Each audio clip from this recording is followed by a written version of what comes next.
নমস্কার বন্ধুরা, দীপাস কিচেনে আপনাদের সবাইকে স্বাগত।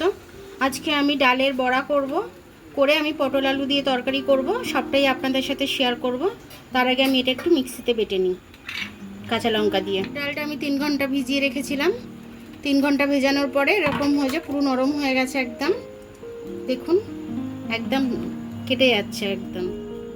এটা কাঁচা লঙ্কা দিয়ে আমি পেস্ট করে নেব। একটু হলুদ গুঁড়ো দিয়ে দিচ্ছি কালারের জন্য, স্বাদ অনুযায়ী নুন দিয়ে দিলাম। এবার আমি এটা একটু ফেটিয়ে নেব। এতে কোনো সোডা ফোডা আমি দেব না।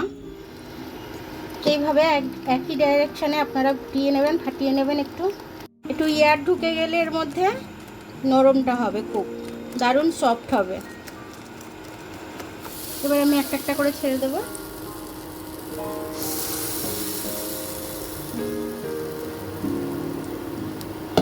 বড়াগুলো আমি ভাজা হয়ে গেছে আমার। আমি এবার একটা একটা করে তুলে নেব।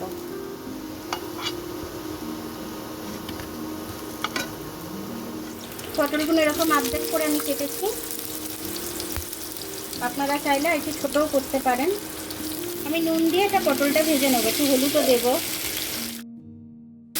পটলগুলো আমি এবার ভালো করে লাল লাল করে ভেজে নেব।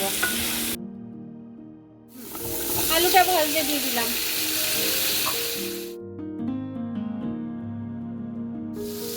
এটা কিন্তু আমি সম্পূর্ণ নিরামিষ করছি, কোনো পেঁয়াজ রসুন কিছু দেবো না এর মধ্যে। আমি আদাটা আমি বেটে নেবো, পেস্ট করে নেবো একটু মিক্সিতে। পটলগুলো দিয়ে দিলাম, পটল আর আলু একসাথে ভেজে নেবো। এবার আমি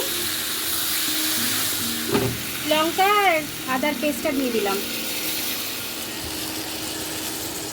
এটা ফোড়নে দেবো ভেবেছিলাম, এলাচটা ডালচিনিটা, তো হলো না, মশলার মধ্যে দিয়ে দিচ্ছি। আমি দিতে ভুলে গেছিলাম তেলের মধ্যে, আপনারা ভুলবেন না, আপনারা তেলেতেই দেবেন। জিরে দিয়ে দিচ্ছি একটু, ঝালের জন্য লঙ্কার গুঁড়ো একটু দিয়ে দিচ্ছি, ধনে গুঁড়ো দিয়ে দিচ্ছি অল্প করে, হলুদটা দিয়ে দিচ্ছি, একটু কাশ্মীরি লাল লঙ্কা দিয়ে দিচ্ছি কালারের জন্য। আমি এবার মশলাটাকে সুন্দর করে কষে নেবো এবারে খুব ভালো করে। 2টো টমেটো আমি কেটে নিয়ে এসেছি, দিয়ে দিচ্ছি।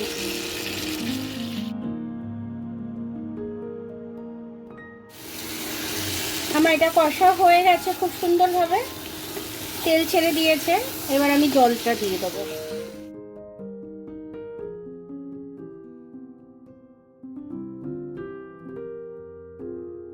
কষতে কষতেই আমার তরকারিটা সেদ্ধ হয়ে গেছে, ওই জন্য একটু চিনি দিয়ে দিচ্ছি আমি।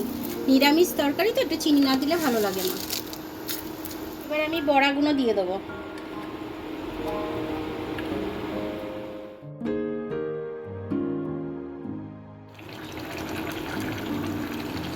তরকারিটা হয়ে গেছে, আমি এবার তরকারিটাকে নামিয়ে নিচ্ছি। সব খুব ভালোভাবে সেদ্ধ হয়ে গেছে আমার। দেখুন আমার নিরামিষ তরকারিটা খুব সুন্দর হয়েছে, খেতে কিন্তু খুব সুন্দর হয়েছে, আমি খেয়ে দেখেছি। তো নিরামিষ দিনে এইভাবে তরকারিটা করে নেবেন, নিরামিষ একদমভাবে। পটল আলুর তরকারি এরকম ছোলার ডাল ভিজিয়ে রেখে দেবেন, 2-3 ঘন্টা ভিজিয়ে রেখে এইভাবে করে নেবেন আমার মতো করে। খুব সুন্দর লাগবে খেতে, এটা দিয়ে 1 থালা ভাত খাওয়া হয়ে যাবে। তো তরকারিটা খুব সুন্দর হয়েছে। আমি ঘি দিইনি, আপনারা ঘি চাইলে একটু ঘি দিতে পারেন, তাহলে আরও সুন্দর খেতে হবে। তো আমার ভিডিওটা দেখার জন্য অনেক অনেক ধন্যবাদ। আমার ভিডিওটা যদি আপনাদের পছন্দ হয় তাহলে লাইক, সাবস্ক্রাইব, বেল আইকনটা একটু টিপে দেবেন। আর যদি ফেসবুক থেকে দেখেন তাহলে লাইক আর ফলোটা একটু করে দেবেন। আবার কাল দেখা হবে নতুন রেসিপির সাথে। ততক্ষণ আপনারা ভালো থাকবেন, আমি আসছি।